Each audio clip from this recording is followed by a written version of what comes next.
देशाचे पंतप्रधान माननीय नरेंद्र मोदीजी आणि भारत सरकारचे आभार मानतो की त्यांनी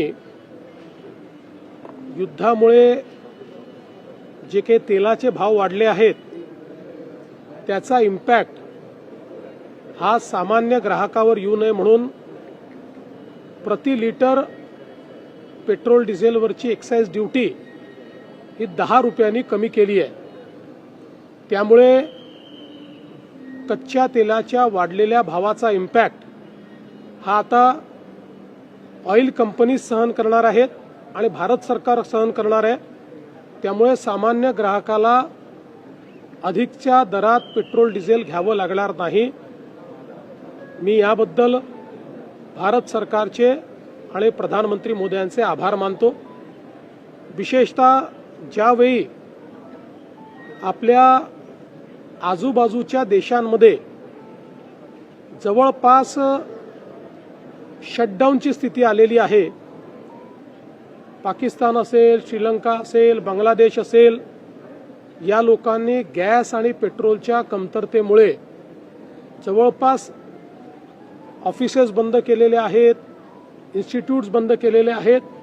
अशा वेळी भारत सरकारने अतिशय उत्तम मॅनेजमेंट करून आपल्याकडे पेट्रोल डिझेलची कुठलीही कमतरता होऊ दिलेली नाही, घरगुती गॅसची कुठलीही कमतरता होऊ दिलेली नाही। मी केवळ सर्व लोकांना ही विनंती करतो की विनाकारण अफवेच्या आधारावर ग्राहकांनी पेट्रोल पंपावर रांगा लावू नये।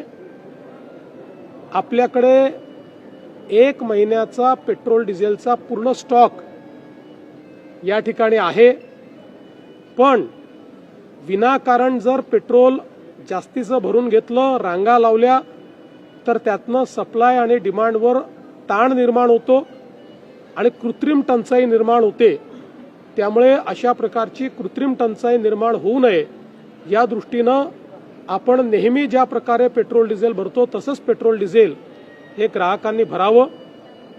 आपल्याला हे देखील मला सांगितलं पाहिजे की आता जी काही आपलं कमर्शियल गॅस सिलेंडर होतं त्याचा सप्लाय जो 20% गेला होता तो आता 40% करण्याचा निर्णय घेतलेला आहे आणि त्यानंतर तो 50% जातो आहे।